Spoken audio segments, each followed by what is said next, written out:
Hello, everyone. Thank you for joining us today and welcoming author Chigozie Obioma to Washington State University. I'm Paneet Basanti, an editor at Landscapes, the student literary journal. I'd like to thank our partners, English Department, WSU Pullman, WSU Tri-Cities, WSU Vancouver, Common Reading Series, ASWSU, and Landscapes. I also want to thank our tech wizards, Rob Baker and Brian Varner, the VWS directors, DJ Lee, Cameron McGill, Peter Chilson, Chelsea Ratliff, and Pavritha Narayanan. Thank you all, our esteemed audience, for making time to be with us. A link has been provided in the video chat to access live captioning. We are all far-flung in these viral times, and we'd love for you to put in the chat where you are from. I also want to acknowledge that WSU locations statewide are on the homelands of Indigenous peoples, and we recognize their long presence on all U.S. land and their continuing connection to the earth, water, air, and to their ancestors.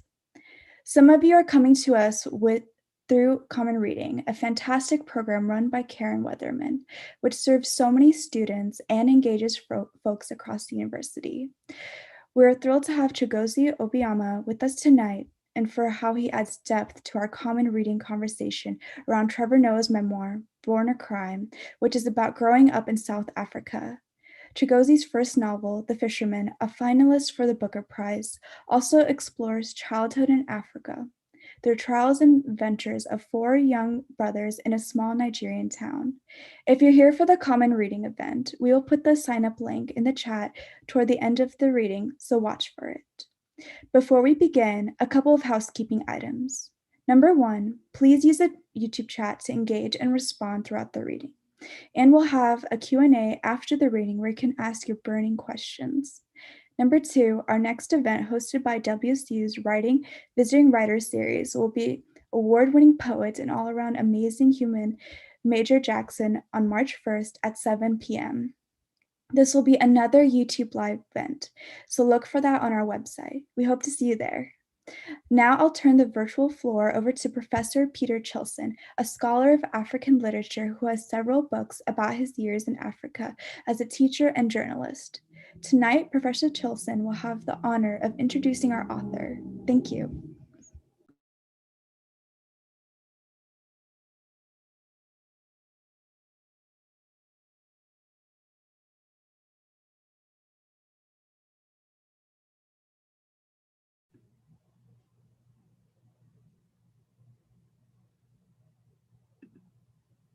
Good evening. I'm Peter Chilson. I regret to report that Matt Jockers was supposed to give the introduction tonight for Chigozie Obioma's reading. Matt Jockers is the outgoing dean of the College of Arts and Sciences at Washington State University. He had to be out of town for personal reasons, and I actually think his inability to get back has something to do with the storm. So I will be giving Matt Jockers' introduction to Chigozie Obioma's work. Matt originally met Chigozie at the University of Nebraska, where Chigozie is currently, our visiting writer tonight is currently a professor of English.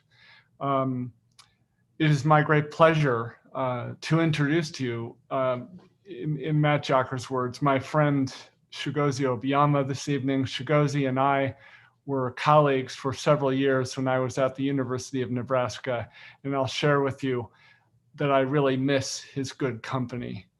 I should probably make clear that Matt Jockers shared with me his introduction, and that's what I'm reading at the moment. You already know that Chigozie is an exceptional writer, and I don't need to tell you about his 2 Booker Prize shortlistings or about all the other well-deserved praise he has received in places such as the New York Times, the Los Angeles Times, the Guardian, and so on. I won't say a word about any of that. What I will say about Chigozie is much more personal. Chigozie is a beautiful writer. He is the sort of writer who cares about the words he chooses. If I could venture a culinary metaphor, I find that his are the sentences to savor, not to consume. They are words to be held just a bit longer in the mind before swallowing them. When I teach James Joyce's Ulysses, I often share a story with my students about the time when Frank Budgeon went to visit Joyce, who was at that time working on Ulysses. Budgeon could see that the writer was looking tired and asked Joyce how it was going. Joyce replied with some frustration that he had been working on this one particular sentence all morning long. Budgeon read it over and said that he thought it was a very good sentence indeed. Yes, Joyce said, I have found the right words. They are just not yet in the right order.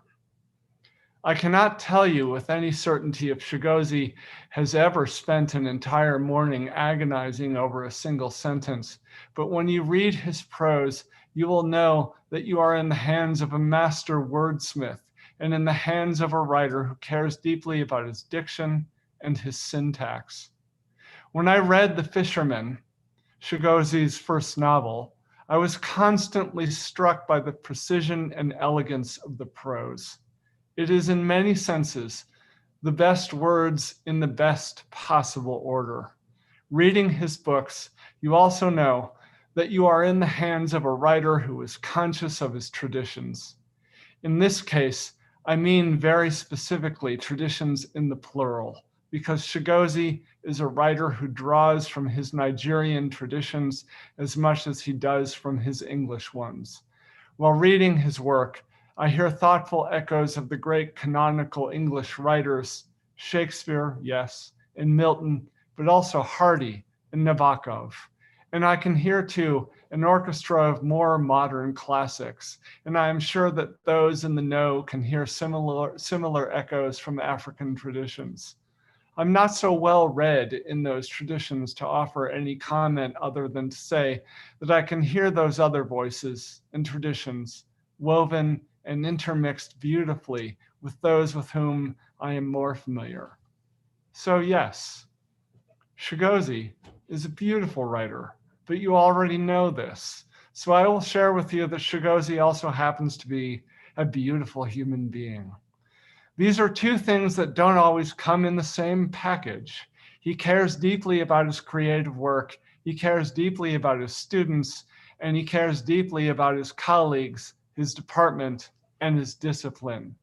He is exactly the sort of person I want to have as a colleague, and if I had a suitable position for him, I would do my very best to poach him. Chigozie, thank you so very much for joining us tonight. I wish that you were with us in Pullman so that I could give you a proper handshake and perhaps even take you to dinner at one of our two very good restaurants. But in any case, it is wonderful for you to join us. Welcome, my friend. I am thrilled to see you again. So again, those are Matt Jocker's words. And on behalf of Matt Jockers and Washington State University, please join me in welcoming Chigozie Obioma this evening, our distinguished visiting writer. Well, thank you so much, Peter, for that. And to Matt, who, has my thoughts and prayers. The stuff he has written about me as I was here listening to you, I was wondering if it's me he's talking about or some fictional character. But I'm deeply appreciative, and to everyone at WSU, I wish that again we could meet in person, but we have a virus out there wreaking havoc on the world. So we don't want to be in its line of fire. So, but it's a great pleasure. So I think that it would be good for me to read very quickly bits and pieces from the two novels, just because, I would love you all to be extremely hungry, after this reading, that you want to just rush out and go and get copies of these novels. So I would read first from The Fisherman, which was my baby, my first novel, which is now very old, 5 years old. You can imagine that. And then I will read an excerpt, a short one from an Orchestra Minority, which is the senior sibling of that novel. So The Fisherman is a novel that came to me just very quickly in a very weird way.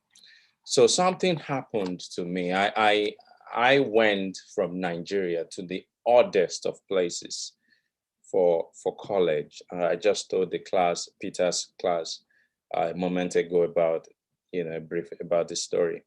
So I went to not a destination that Nigerians or Africans will end up in, but Cyprus, not Cyprus, which is so far flung away.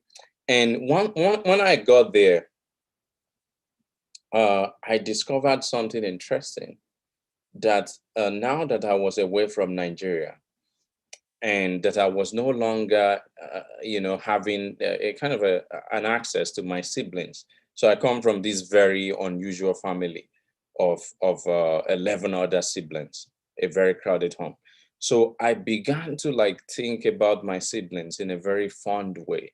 In fact, just earlier when I was in college in Nigeria, I had this epiphany where on getting to that place, all the freshman students were talking about their friends in Lagos, their friends in Port Harcourt, their friends here, their friend there. And I discovered that I did not even have a friend. For the longest time, it did not occur to me that I should have a friend, because we're so many and we became at some point self-reliant. If we wanted to play soccer, we had enough people in the family to make up a team. So, which is to say that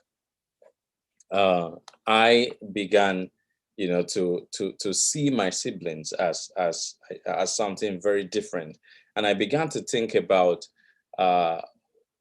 this bond, what connects you to this other person by virtue of consanguinity, the idea that you are born with the same blood flowing in your veins. So that is a kind of a sacred bonding. So this novel really wanted to explore what it means to love your sibling, your brother or your sister, and what is it that can destroy that bond. So it is narrated by the youngest of four brothers by the name of Benjamin, and it's his voice we hear now.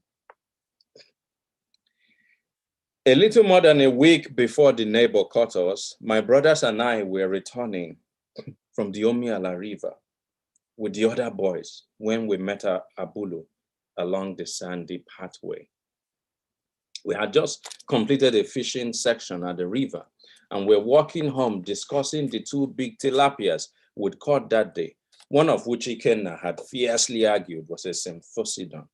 When, upon reaching the clearing where the mango tree and the Celestial Church were located, Kayode cried, "Look, there is a dead man under the tree. A dead man, a dead man." We all turned at once to this spot and saw a man lying on a mat of fallen leaves at the foot of the mango tree, his head pillowed on a small broken branch still foliated with leaves. Mangoes of different sizes, colors, yellow, green, red, and ones in different stages of decomposition lay about everywhere. Some were squashed, some rotting from bird bites. The soles of the man's feet, which laid plain before our eyes, were so ugly that it seemed that athlete's foot had carved sinewy lines all over them, giving them the resemblance of a complex map colored with dead leaves that clung to every line. "That's not a dead man. He is the one humming this tune," Ikenna said calmly. "He must be a madman. This is how mad people behave." Although I had not heard the tune before, I did now that Ikenna, my brother, called my attention to it. "Ikenna is right," Solomon said. "This is Abulu, the vision-seeing madman." Then, snapping his fingers, he said, "I detest this man." "Ah," Ikenna cried. "Is it him?" It is him, Abulu, Solomon said. I didn't even recognize him, said Ikenna. I looked now at the madman whom Ikenna and Solomon had revealed they knew, but I could not remember having ever seen him before. A great number of mad people, derelicts, and beggars roamed the streets of Akure, and there was nothing noteworthy or distinct about any of them.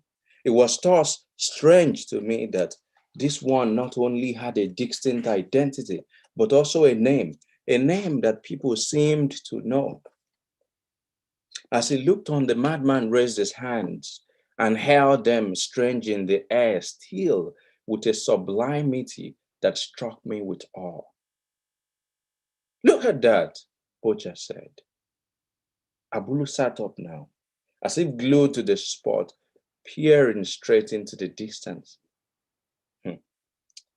Let's leave him alone and go our way, Solomon said at that point. Let's not talk to him. Let's just go. Leave him alone. No. We should rattle him a bit. Boja, who had moved towards the madman, suggested. We shouldn't just live like that. This could be fun. Listen, we could frighten him. And no, Solomon said forcefully. Are you mad? Don't you know that this man is evil? Don't you know him? While Solomon was still speaking, the madman burst into a sudden roar of laughter. In fear, Boja swiftly skipped backwards and rejoined the rest of us. And just then, Abulu sprang acrobatically to his feet with one prodigious leap. He put both hands together to his side, clasped his legs, and without a part of his body moving, fell backward into his former position. Thrilled by this calisthenic display, we clapped and cheered in admiration. He is a giant. Superman, Kayode cried, and the others laughed. We'd forgotten that we had been heading home, and darkness was slowly covering the surface of the horizon, and our mother might soon begin looking for us. I was thrilled and fascinated by this strange man, so I cupped my hand around my mouth and said, "He's like a lion."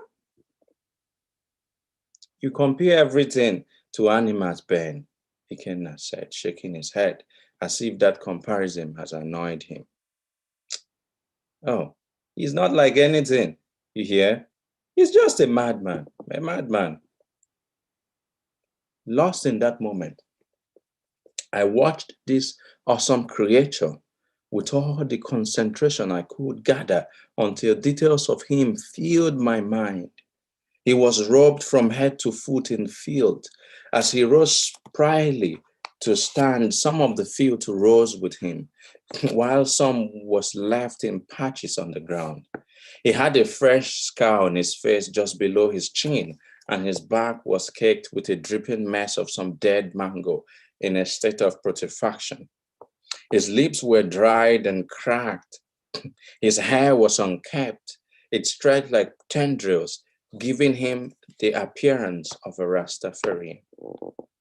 His teeth, most of which were blackened as if singed, reminded me of fire-blowing gypsies and circus players who blew fire from their mouths and probably, I thought at the time, burned their teeth. The man lay bare before our eyes, stark naked, except for a shred of rag which hung loosely from his shoulder down to his waist. His pubic region was covered with a dense foliage of hair, in the midst of which was a veiny penis, which hung limply like trouser rope. His legs were bursting with taut varicose veins. Coyote picked a mango and threw it in the direction of Abulu. And at once, as if expecting it, the madman caught the mango in the air. Holding out the fruit as if it was an acrid substance he could not bring close to himself, he rose slowly to his feet. With a loud, piercing cry, he hauled the mango so high it might have landed at the town center some 20 miles away. This swept the ground from beneath our feet. In silence, we stood there frozen, watching this man until Solomon moved forward and said, "You see? Do you see what I tell you? Can an ordinary human being do this?" He pointed in the direction of the projectile that was the mango. "This man is evil. Let us go home and leave him. Haven't you heard how he killed his brother? Eh? What can be worse than a man who killed his own brother?" He put his hand to hold the lobe of his ear in the manner of older people giving instruction to a child. "We must go home now." "He is right," Ikenna said after a moment's thought. "We should all go home. See, it's getting late." All right. Indeed, it's getting late. So I will jump to an orchestra of minorities. So I mean, I hope that you're going to read these books, or at least search for the summary of the stories. So I'm not giving that. One thing that I think people have talked about this novel that might be of interest to you is that it is narrated by a Chi. So if you think about my name, Chigozie, the Chi or Chinua, many names originating from the Igbo part of Nigeria and by extension West Africa, you would have noticed something. So the Igbos believe that there is meaning in names. So it's not like, Americans,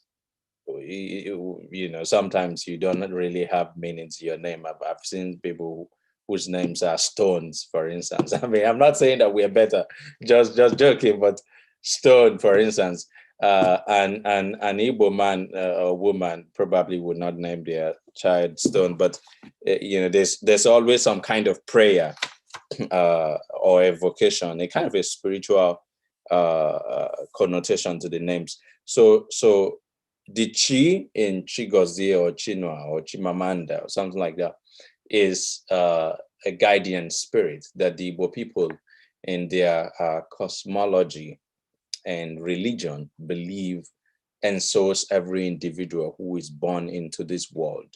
So the Chi is there before you were born and lives after you and becomes a reincarnating spirit that goes and ensource another individual through their lifetime.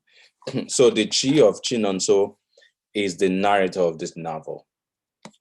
So which means that it's a spiritual entity who lives in this dual plane of existence, the supernatural world, but also in the physical world. So the Igbos believe in dualism of everything. And the basic axiomatic principle of the Igbo religion is Egbe Belu Gwe Belu, which we can translate into where one thing stands, another thing will stand beside it, which is to say that there's a complementary existence to everything. So if a person exists in the physical or flesh, there will be a spiritual component to them. So that's what the Chi is, basically. All right, so the Chi speaks here, and it is his voice, not mine, that you will hear from now.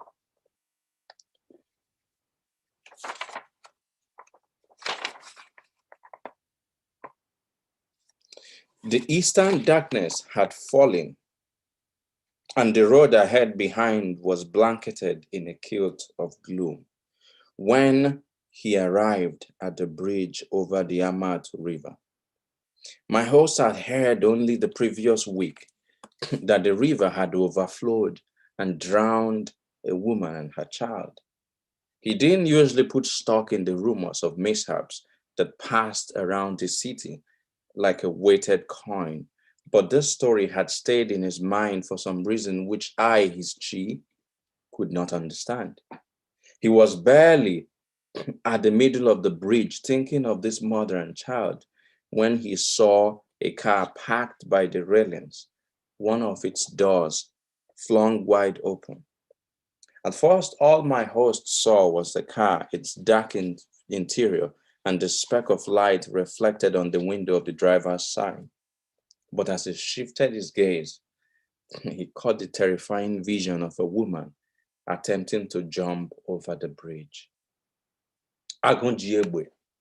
How uncanny that my host had been thinking for days about a woman who had drowned, and suddenly he found himself before another, attempting to throw herself into the river. And once he saw her, he was stirred within. He pulled the van to a halt, jumped out, and ran forward into the darkness, shouting, "No, no, no, don't, please don't do that. Biko, Emena." It seemed at once that this unexpected intervention startled the woman, for she turned in swift steps, her body swaying lightly as she fell backwards to the ground in obvious terror. He rushed forward to help her up. "No, mommy, no, please," he said as he bent over. "Leave me," the woman cried at his approach. "Leave me, go away." Ebony, rejected, he drew back in frantic steps, his hands raised in the strange way that the children of the old fathers used to signify surrender or defeat, and said, "I stop, I stop." He turned his back to her, but he could not bring himself to leave. He feared what she would do if he left, for he himself knew that despair was the disease of the soul, able to destroy an already battered life. So he faced her again, his hands bore him like staffs. "Don't, mommy. Nothing is enough for somebody to die like that. Nothing, mommy." The woman struggled up to her feet slowly, first kneeling, then raising her upper body, all the while with her eyes fixed on him and saying, "Leave me, leave me." He glimpsed her face now in the pupillary light of the van, and it was full of fear. Her eyes seemed somewhat swollen from what must have been long hours of crying. He knew at once that this was a deeply wounded person. For everyone who has suffered hardship or witnessed it in others can recognize its mark on the face of another from a distance. As the woman stood trembling in the light, he wondered whom she may have lost. Perhaps one of her parents, her husband, or even her child. "I will leave you alone now," he said, lifting his hands up again. "I go leave you alone. I swear to God who made me. But mommy, don't jump it, you hear?" In haste, he unlocked the back of the van and then unlatched one of the cages, and with his eyes looking through the window, whispering to himself that she should not go, he took 2 chickens by their wings, one in each hand, and hurried down. He found the woman standing where he'd left her, looking in the direction of his vehicle, seemingly transfixed, as though a guardian, seemingly transfixed. Although a guardian spirit cannot see the future and thus cannot fully know what its host will do, Chukuyu alone and the great deities possess the spirit of foresight. I could sense it. But because you caution us, guardian spirits, not to interfere in every affair of our host, to allow man to execute his will and be man, I sought not to stop him. Instead, I simply put the thought in his mind that he was a lover of birds, one whose life had been transformed by his relationship with wingtings. I I flashed a staring image of the Gosling he once owned into his mind that instant, but it was of little effect. For in moments like this, when a decision has been made because a person has been overcome by emotion, they become like a wenji, the stubborn kite which does not listen or even understand whatever is spoken to it. It moves on to wherever it wishes and does whatever it desires. Nothing, nothing should make someone fall inside the river and die. Nothing, he said. And then he raised the chicken above his head. This is what will happen if somebody fall inside there. The person will die and no one can see them again. He launched towards the rails, his hands heavy with the birds, which cackled in high-pitched tones and stared with agitation. Even these fowls, he said, and flung them over the bridge into the gloom. For a moment, he watched the birds struggle against the T-mouth, whipping their wings violently against the wind as they battled desperately for their lives but failed. A feather landed on the skin of his hand, but he bit it with such haste and violence that he felt a quick pain. Then he heard the sucking sound of the chicken's contact with the waters, followed by vain plunks and splashes of sound. And it seemed that the woman listened too, and in listening, he felt an indescribable bond, as if they had both become lone witnesses to an inestimable secret crime. He stood there until he heard the woman's gasps. He looked up at her, then back at the waters hidden from his sight by the darkness, and back at her again. You see, he said, pointing at the river, as the wind groaned on like a cough caught in the dry throat of the night. That is what will happen if somebody fall inside there. You see, he repeated. And once the words had left his mouth, he resolved into a calm, as it often happens at such times when a man, having done something out of the ordinary, retreats into himself. All he could think of was to leave the place, and this thought came upon him with an overwhelming passion. And I, his chi, flashed the thought in his mind that he had done enough, that it was best he left now. So he rushed back to his van, started it amidst the mutiny of voices from the back. In the side mirror, the vision of the woman on the bridge flashed like an invoked spirit into the field of light. But he did not stop, nor did he look back. Thank you.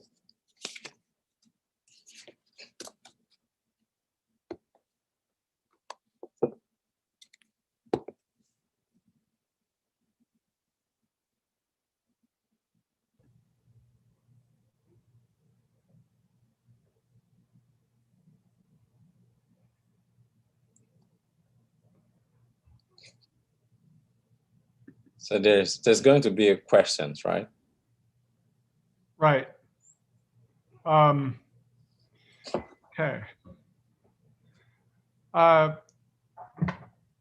Thank you. I was waiting for the camera to switch to me. So thank you very much for that. That was wonderful.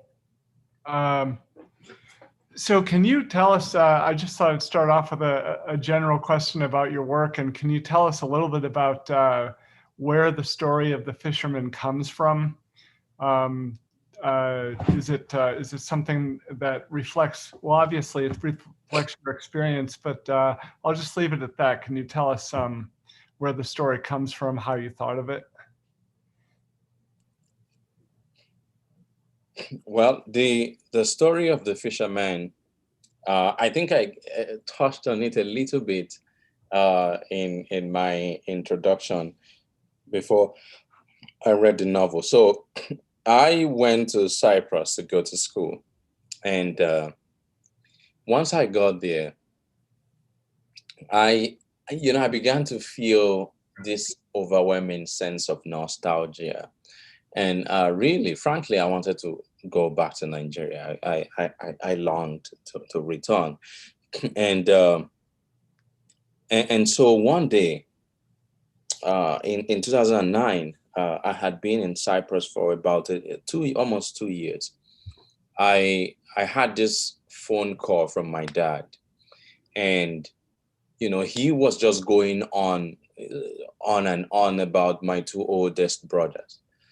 So who were like what you call is it, what was it? I think it's Siamese twin. So one was born in November. Yeah, no. So one was born in February, right? And the other one in November. So in the same year, basically, So it was this weird thing where my mom kind of got pregnant very quickly. They didn't know at the time, so they were very young and were naive and whatnot. Anyway, so they were so close in age that they had this sibling rivalry that went on for a long time. It often will result into fights, and some kind of even certain level of violence. They were boys, and this is my thing, no, this is not yours. That kind of agitation. And then so now they were in their 30s, right? And I was in Cyprus, and it was like many years removed from when they used to have this continuous rivalry. And now my dad was telling me that they had become so close that they were like, holidaying together. So once the phone call ended, I just sat down and I started to think, wow, so what is the worst that could have happened when they were children, when they used to have all these fights, and troubles? And so that question was where the seed, the germ of the idea came from. And so I like to say that across my novels, if there is a kind of a statement of my aesthetics or what I'm looking for in fiction, it is that I try to probe what I call the psychological or emotional motility of characters over time. So, and not just over time, but from one spectrum to the other. So, for instance, what can turn the love that brothers or siblings have for each other into hate, the direct opposite of love? So the novel is a quest to discover that. So what is it? So I toyed with a lot of ideas. Okay, so these brothers have these sacred bonds, right? So I wanted to turn into the opposite. So why is it that sometimes people can be so much in love with each other, like couples, and years later they hate each other so much that they don't want anything to do with the other? So that evolution is very interesting to me as a writer. So that's what the project of The Fisherman is about. These four brothers are so closely knit, and then this prophecy comes in, and what does it do? It changes the texture of their lives.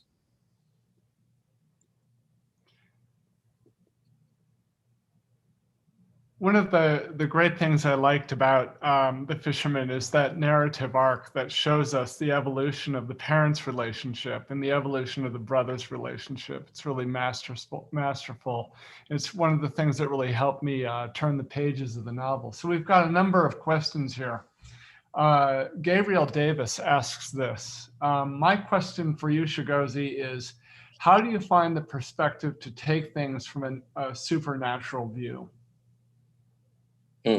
How do I find it? I think it comes almost naturally. So I'll say this. So An Orchestra of Minorities is a cosmological novel. So I thought that I read Milton's Paradise Lost a long time ago, and I was fascinated by how how it was like a cosmological novel of the Judeo-Christian Western, civilization, like, so Western civilization, you can say, has some of its roots in Judeo-Christianity, and that novel did that. The same thing with the Inferno, Danche's, book about the afterlife. And I thought that, okay, so in Africa we have all these beautiful, complex cosmologies. The Igbo cosmology, for instance, is as complex, probably more complex than that of Christianity. I think I would say that the only comparison would be the Buddhist one, the pantheons that they have and all that. And yet there isn't any cosmological novel, or in the African tradition. So I wanted in some ways to fill that gap, with this novel. So it did come naturally. And while growing up, my mother was from a kind of an interesting family, in the sense that up until the death of her dad, he never converted to Christianity. He was one of the few outliers who did not go with the white man's religion. So she grew up with Ordinary, the Igbo religion, being the religion and the house. So she knew, so she spoke the language of mythology and cosmology and all of these things. So she would say something like, if something bad happened to me, she would say, well, Chigozie, it is because your chi is asleep. So this is why this thing has befallen you. So it was a natural thing to me, just growing up. I didn't have to look for it. You mentioned in your talk with the class that one of the first books that you read was a gift from your father, The Palm Wine Drinker by Amos Tutuola. And one of the students has asked a question about, it's Fallon who asks, is there an author that you look to or strive to emulate in a literary sense? So perhaps Amos Tutuola is one of them. Who are your other models? Okay. I admire writers mostly, but I don't know. I am a kind of a stubborn writer. I try not to emulate anyone. I recognize what they have done. Yeah, definitely he was an influence. I thought that book was sublime, in my opinion.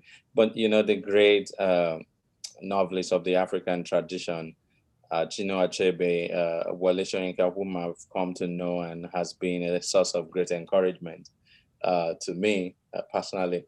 But also Ngugi wa Thiong'o and others, East Africa and whatnot. But also, I happen to have read in my formative years a lot of British literature, Shakespeare, a lot of Shakespeare. Nigeria being a product of a British contraption, we inherited their curriculum. It's still what we use, though modified in Nigeria right now. So I, in fact, never read an American writer till I was maybe, almost in my 20s. The books just was not available, at the time. So that was and now in contemporary times, of course, writers who are writing now that I admire, some of them have become good friends. Arundhati Roy, for instance, Kazuo Ishiguro.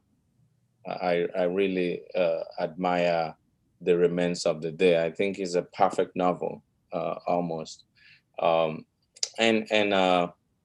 quite a lot of them. Salman Rushdie, who is another friend, the cosmic, cosmological, insanely ambitious project that is Midnight's Children is something that I just am wowed by all the time. And in recent times, I think I've become quite fond of George Saunders and and yeah, because of Lincoln in the Bado. But also, what's her name now? I really admire Rachel Cox. I don't know if I said the name well. Kusk, I think is the name. So this is a very experimental American novelist who wrote the novel Outline. It's very ambitious, and I think she has a novel coming out this year as well.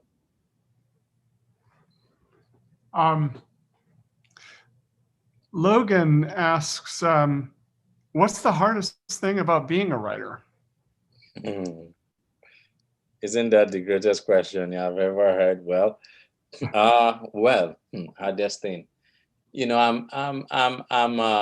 I'm from Nigeria. We have a never die spirit. We are born, you know, we like to say that we hustle. That is the balance. So I like to think more about possibilities rather than hardships. So it is very difficult for me to um, look at things that might be inconveniences, you know, as hardships. But I will say that sometimes there is some frustration that come with this thing. So you know, you spend sometimes 4, 5, 6 years writing a novel and nobody buys it. You know, which is why I want to provoke all of you. Please, tomorrow, do not eat or drink if you did not head to the bookstore to purchase my books. So just kidding. But yeah, it can, you know, so it can be frustrating when the books are not widely read. So that is, of course, I mean, I've been kind of lucky myself, but that anxiety happens all the time. But also, there are times when you have a vision, but you know, this large vision of what you think a book will be, or a story, and then somehow you forget something, or you are not able to achieve or realize that vision on the page. I think it can be a source of serious discontent that sometimes cannot even be fixed. And lastly, there have been times when I lost uh, stories or work, you know, which is why now I write exclusively by hand first, and then I transcribe to the computer. So I once wrote this beautiful, you know, to my mind, because I can't find it anywhere, you know, what I thought was a beautiful story. You know, so I woke up at like 4 a.m. in the morning, and then by like 7 or 8 a.m. I had finished. So I became very happy, and then I just, you know, went to like fix something. I hadn't saved it, I don't think. So it was this kind of story that comes to you almost like a dream, and you just put it down. And by the time I came back, my friend wanted to see the results, my roommate, of the, you know, of a football match by Chelsea and Manchester or something like that, you know. And he closed the Word document, and I did everything. I could not recover this story. Oh, So it was probably the most horrible experience. It was all gone, you know. So yeah. So I don't know if I answered your question, but these are some of the things that are difficult, I think, at least for me now. that's devastating. Just devastating. I don't think I'll ever forget that story. So Renee has a craft question. Are there any methods you use or things you think about in order to develop well-rounded characters? Or is this just some natural ability that just comes to you? Well, I was short of time for the craft class. I don't know if Renee was there, but there are some things that I use that you could call some tips. Let me see if I can prop up a few. So one thing that I have discovered as something that can make your character feel very real, and should I say developed, is placing them with a lot of objects. Like, for instance, a story starts and your character is sitting in the room. If they touch a lot of things, there is because again, we readers as human beings, we connect very much with objects, with materials. We're material driven people. So if they are touching a book or a phone or a bed sheet or something, that deepens their characterization in ways that you may not realize in the moment, but cumulatively becomes something, at the end of the story. So a writer who does this very well is Jhumpa Lahiri. So her characters are one of the most developed that you can think of any other writer. But there's another thing that she also does, which would be the second tip. Jhumpa Lahiri never for once takes her eyes away from her characters. So her characters become so alive that you feel like you've met them before. Why? Because everything is written through them. So some writers you might want to can spend some time describing the weather or the climate in isolation, and that evening the snow was falling, and the clouds were bright. No, Jhumpa Lahiri would describe the climate and the weather through the characters. And John came out and saw the snow and looked up, and the sky was gray and whatnot. So there's a difference between those two. So you've carried the character into the moment, and you are seeing the world, everything, the minutiae of everything through them. So that's why, when you read her work, the accumulation of all those things just brings the character to life in ways that sometimes can feel almost sublime. Wow, well, thank you. Another question here from Elena. What was the process like getting your first novel published? Yeah, so speaking about hardships, I just remember for a first-time writer, I think there's a lot of hardship actually. And getting an agent, I remember, was like the end of the world. It was ridiculously difficult. I tried a couple of times, and eventually I did something that I wouldn't advise anybody to do, but it worked for me. So I had written probably 2 novels before The Fisherman, and nobody would even look at them. So, but when The Fisherman came to me, for some reason, I had this instinct, this gut feeling that this is the book. This will be, what I would be. It will introduce me to readers. So, but even so, I had received so many rejections that I was afraid.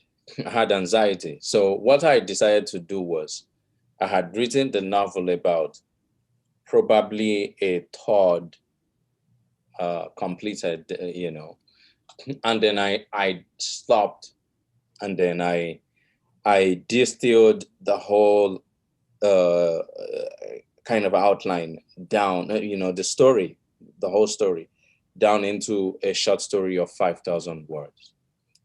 So I then began sending the short story. So a short story that is all encompassing in scope. So if you read that story, it's like the same story in the novel. So I sent out to what I thought was a lower tier of journals and magazines to try to see, okay, would anybody be interested in this novel about a madman and who goes about talking gibberish and making prophecies. And then surprisingly, I got I think about 3 acceptances from these small journals. So I was like, oh wow. So I rejected the acceptances. I was like, well, you know what, I want to publish. I found a publisher that I'm going to publish with.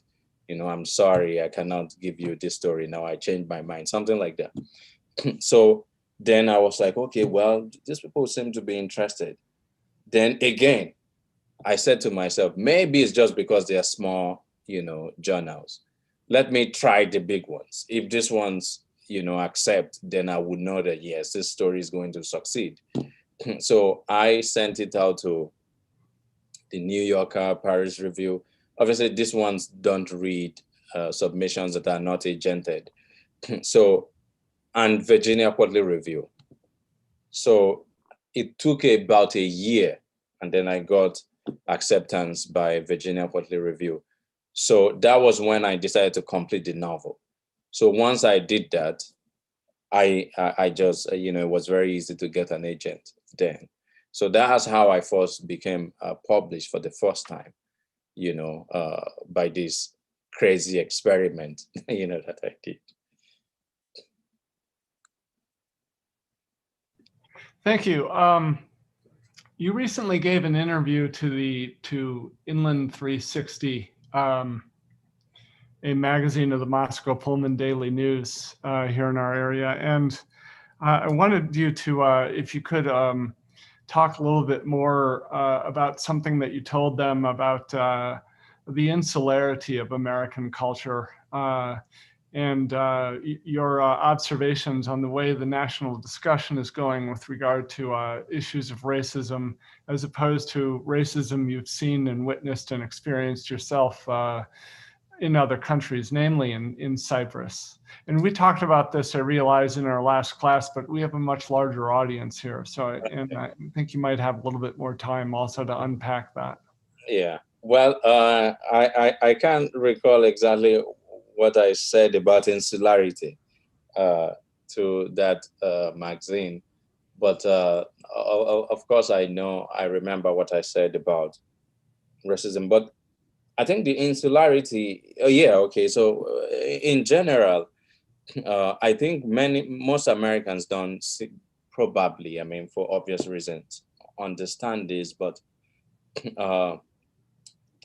there tends to be, in my view, uh, a sense that America is so self-sufficient that it doesn't really need, anything outside of the country.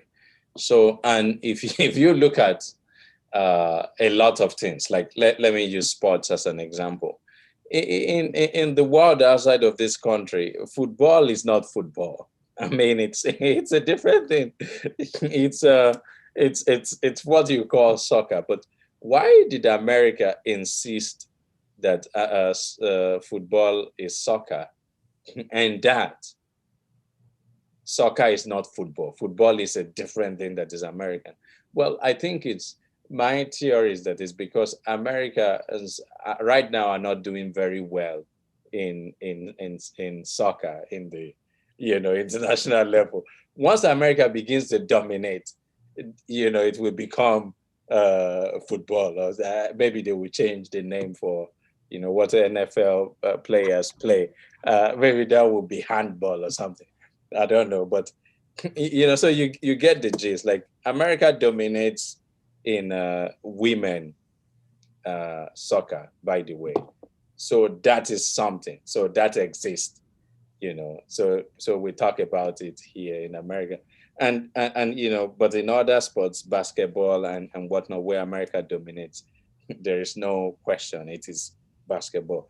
So this is to say that to some extent, works of fiction set in a place like Nigeria, for instance, that begins and end here, you might be surprised, do not always do well in America. no matter no matter how well written. So if you look at many of the African novels, for instance, that have have succeeded in in the U.S. in recent times, they often have a connection to America. You know, take Homegoing, for instance. It's it's about Africans, yes, but they move here, or Americana. Uh, in fact, it even has America in its title. So, so let me just quickly say this. Uh, the Fisherman was translated into some 30 languages or thereabout. So I discovered after traveling to quite a number of countries something very interesting. The way in which people read my work in different countries was different. So in the UK, for instance, because of their long-term connection to Africa, through colonialism and whatnot, my work I think, has the best reception. My novels sell 10 times, probably 5 times the number of copies in there than in the US, for instance. And it's almost read almost like Nigerians will read it. If you go to Southern Europe, like Spain, for instance, they're almost not interested in the characters and the story. What is this novel saying about immigration? That is what they're concerned, the political aspect of it, because they're receiving all these immigrants from Africa going through Greece and whatnot to Spain. And then you go to France, for instance, or Germany, they are more interested in the philosophical aspect of the novel. And then in America, what is his book saying about race? He's a black man, what connection? So these are different ways that the novel is read in different places, which brings me to the question of race and racism here in America. So in Cyprus, I said in the last section that people would call you a slave, like in the streets. In fact, there is a magazine, a newspaper, a daily in the north of Cyprus that up until last year, the title of the newspaper is Africa with a K. And up until last year, the logo of this newspaper is a monkey. And when I was a student there, we tried to get the guy, the publisher, to change it. He was like, no, I mean, Darwin says that everybody originates from Africa. So we were all monkeys once. But Africa, you're referencing Africa. And this guy was defiant. He never changed it. So that is the kind of brazen, insult that is lobbed at Black people with impunity. But here, I doubt if anybody, at least I've not experienced anybody call me like, a slur just on the street. Maybe in certain parts of America you would see that. Maybe even like rural Nebraska, that is entirely possible. But I haven't seen that. But the racism here tends to be much more under the surface. It is why the term systemic racism exists.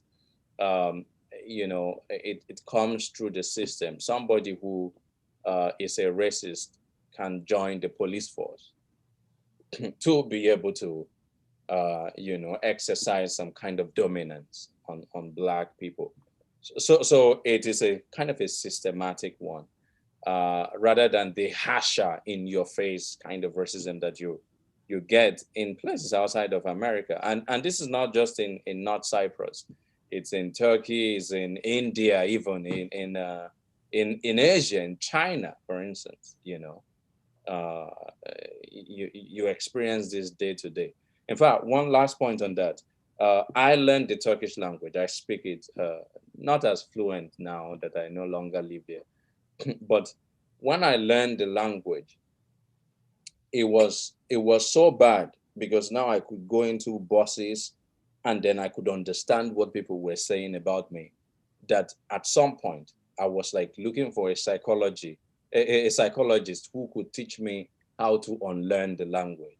So I wrote an article about this in the Paris Review called "The Desire to Unlearn a Language." So you can read about the experience there. Well, how many languages do you speak? So I speak about 4 languages in total.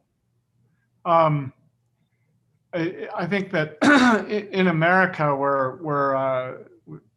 1 or 2 languages, namely one, is our thing. Yeah. No, I speak 2 African languages. We're always amazed that we're multilingual. Yeah.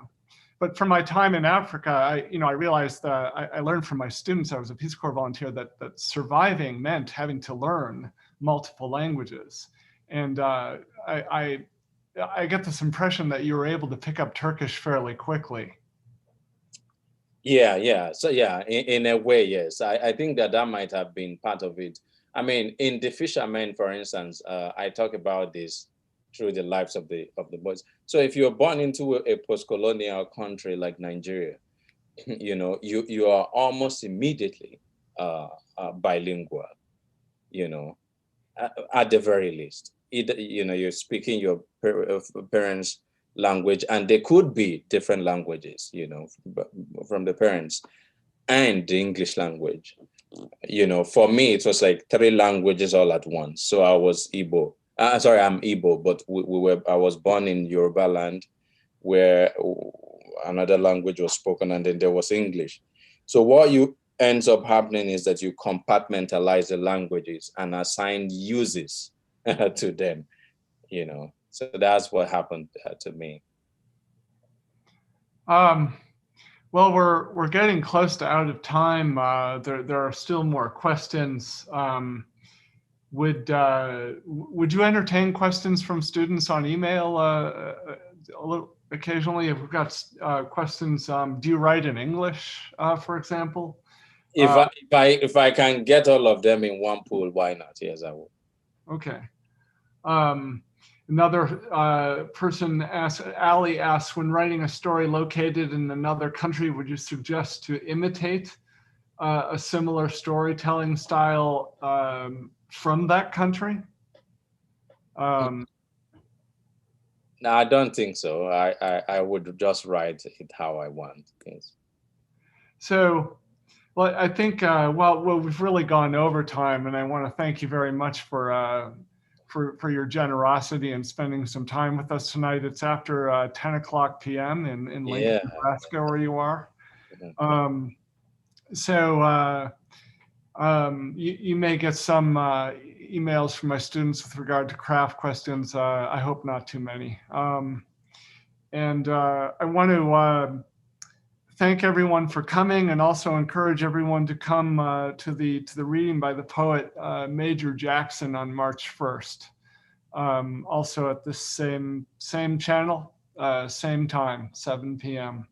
Thank you very much. And Chigozie, we hope to be able to run into you in person at some point at some conference, or maybe in the streets of Lincoln. Thanks very much. Thank you very much.